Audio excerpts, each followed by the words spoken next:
এটা দৃশ্যমান যে দেশে আইন শৃঙ্খলা পরিস্থিতির উন্নতি হয়েছে। আমাদের একটা সরকারি পর্যায়ে নীতিগত সিদ্ধান্ত হয়েছে যে আমরা অনির্দিষ্টকালের জন্য সেনাবাহিনীকে মাঠে আইন শৃঙ্খলা পরিস্থিতি নিয়ন্ত্রণের কাজে রাখতে পারবো না। নির্বাচিত সরকার, রাজনৈতিক সরকার দায়িত্ব গ্রহণ করেছে। আমরা পুলিশ বাহিনীকে একটা সুশৃঙ্খল অবস্থায় ফেরত নিয়ে আসতে পেরেছি বলে আমাদের এখন বিশ্বাস জন্মেছে, জনমনেও বিশ্বাস জন্মেছে। তো সেই অবস্থায় আমরা পর্যায়ক্রমে মাঠ থেকে সেনাবাহিনীকে প্রত্যাহার করার জন্য উদ্যোগ নিচ্ছি। এই কথা সত্য, তবে সেটা আমরা কিভাবে করব সেটা পুলিশ এবং সেনাবাহিনী এবং অন্যান্য সংস্থাগুলো বসে তারা পর্যায়ক্রমে সে ব্যবস্থাটা নেবে।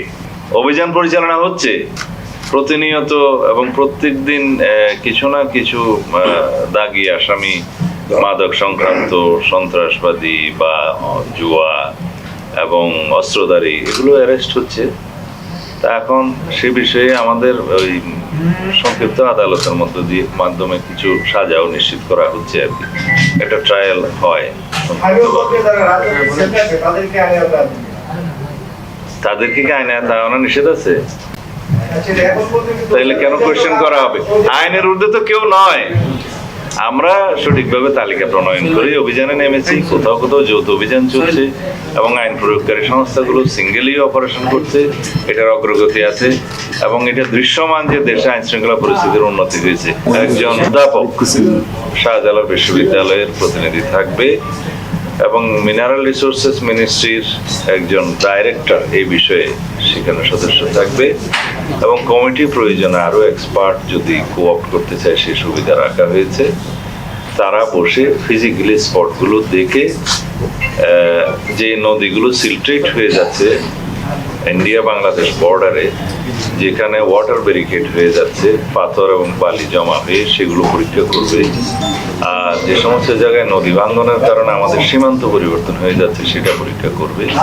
কি পরিমাণে, কত গভীরতায় এই পাথরগুলো উত্তোলন করলে পরিবেশ সংরক্ষণ করা হবে, আহরণ করলে সে ব্যাপারে সাজেশন দিবে এবং কোন কোন জায়গায় আমাদের পর্যটন স্পট আছে আর কি, সেই সমস্ত জায়গায় যেমন সাদা পাথরের একটি স্পট আছে, বিছানাকান্দি আছে, ভোলাগঞ্জ আছে, বিভিন্ন জায়গায় আমরা যাতে পর্যটক আকর্ষণ করতে পারি সেটাও তারা এখানে সাজেশন করবে। সেই সমস্ত জায়গায় যাতে আমরা অন্তত একটা শাসনের মধ্যে রাখতে পারি। আইন শৃঙ্খলা বাহিনীর ভূমিকা আছে এখানে, 2 এসপিকেও সেখানে মেম্বার হিসেবে রাখা হয়েছে যাতে দুর্বৃত্তায়ন না হয় এবং পাথর লুট না হয়, সেগুলো তারা সাজেস্ট করবে। এই সমস্ত বিষয় বিবেচনা রেখে আমরা একটা এই পাথর সংক্রান্ত, পাথর আহরণ এবং পরিবেশ সংরক্ষণ এবং আইন শৃঙ্খলা নিয়ন্ত্রণ এই বিষয়ে আমরা কিছু নীতিগত সিদ্ধান্ত নেওয়ার বিষয়ে বসছিলাম। আশা করি আমরা সমস্ত রিপোর্টগুলো পাবো এই লাস্ট অফ দিস মান্থ, তারপরে ফার্স্ট উইকে আমরা আবার বসবো।